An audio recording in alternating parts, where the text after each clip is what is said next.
नमस्कार दोस्तों, स्वागत है आपका एक्सेल के बेसिक फंक्शंस कोर्स में। आज के इस वीडियो में हम सीखेंगे एक्सेल के सबसे ज़रूरी और बेसिक फंक्शंस। इन फंक्शंस की मदद से आप अपने डेटा को इजीली कैलकुलेट कर सकते हो और अपना टाइम बचा सकते हो। आज हम स्टेप बाय स्टेप समझेंगे सम, एवरेज, मिन, मैक्स, काउंट और काउंटा। वीडियो को एंड तक ज़रूर देखना क्योंकि ये बेसिक्स एक्सेल सीखने का फाउंडेशन स्ट्रॉन्ग करेंगे। पार्ट 1, सम फंक्शन। सबसे पहले बात करते हैं सम फंक्शन की। सम का मतलब होता है जोड़ना। एक्सेल में ये फंक्शन नंबर्स को ऐड करने के लिए यूज होता है। एग्जाम्पल, अगर आपके पास A1 से A5 तक स्टूडेंट्स के मार्क्स लिखे हैं और आपको उनका टोटल निकालना है तो फॉर्मूला होगा equal to sum of A1 is to A5। ये फॉर्मूला अपने आप A1 से A5 तक के नंबर्स को जोड़ देगा और रिजल्ट दे देगा। सम फंक्शन की खास बात यह है कि आपको मैन्युअली प्लस प्लस लिखने की जरूरत नहीं पड़ती है। Part 2, average function. अब आते हैं एवरेज फंक्शन पर।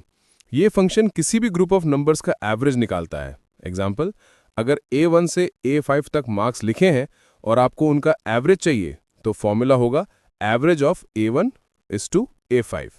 एक्सेल पहले नंबर्स को ऐड करेगा और फिर टोटल काउंट से डिवाइड करके एवरेज निकाल देगा। इससे आप इजीली जान पाओगे कि क्लास का एवरेज मार्क्स कितना है। पार्ट 3, मिन और मैक्स फंक्शन। अब बात करते हैं मिन और मैक्स फंक्शन की। मिन फंक्शन किसी रेंज में सबसे छोटी वैल्यू बताता है, मैक्स फंक्शन किसी रेंज में सबसे बड़ी वैल्यू बताता है। एग्जाम्पल, अगर आपके पास सेल्स डेटा है A1 से A10 तक तो equal to min of A1 is to A10 आपको सबसे कम सेल बताएगा और equal to max of A1 is to A10 आपको सबसे ज्यादा सेल बताएगा। इससे आपको इजीली लोएस्ट और हाईएस्ट परफॉर्मेंस का आइडिया मिलता है। Part 4, count function. अब समझते हैं काउंट फंक्शन। काउंट फंक्शन किसी रेंज में कितने नंबर्स हैं ये बताता है। एग्जाम्पल, अगर A1 से A5 में 3 नंबर्स और 2 टेक्स्ट वैल्यूज हैं तो फॉर्मूला होगा equal to count of A1 is to A5। इसका रिजल्ट होगा 3 क्योंकि काउंट सिर्फ न्यूमेरिक वैल्यूज को काउंट करता है, टेक्स्ट या ब्लैंक को नहीं। Part 5, COUNTA function. अब आते हैं काउंटा फंक्शन पर।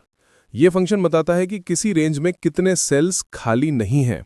एग्जाम्पल, अगर A1 से A5 में 3 नंबर्स, 1 टेक्स्ट और 1 ब्लैंक सेल है तो फॉर्मूला होगा equal to COUNTA of A1 is to A5। इसका रिजल्ट आएगा 4 क्योंकि 4 सेल्स खाली नहीं है।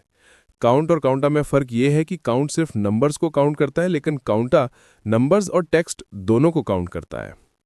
कंक्लूजन। तो दोस्तों, आज आपने सीखा एक्सेल के सबसे बेसिक और यूजफुल फंक्शंस सम, एवरेज, मिन, मैक्स, काउंट और काउंटा। ये फॉर्मूलाज हर जगह यूज होते हैं, चाहे आप स्टूडेंट हो, ऑफिस में काम कर रहे हो या बिजनेस कर रहे हो। इन फंक्शंस को डेली प्रैक्टिस कीजिए क्योंकि एक्सेल में एक्सपर्ट बनने के लिए बेसिक्स क्लियर होना बहुत जरूरी है। अगले वीडियो में हम और एडवांस्ड फॉर्मूला सीखेंगे। अगर ये वीडियो हेल्पफुल लगा हो तो लाइक कीजिए, सब्सक्राइब कीजिए और बेल आइकन दबाइए ताकि आप नेक्स्ट वीडियो मिस ना करें।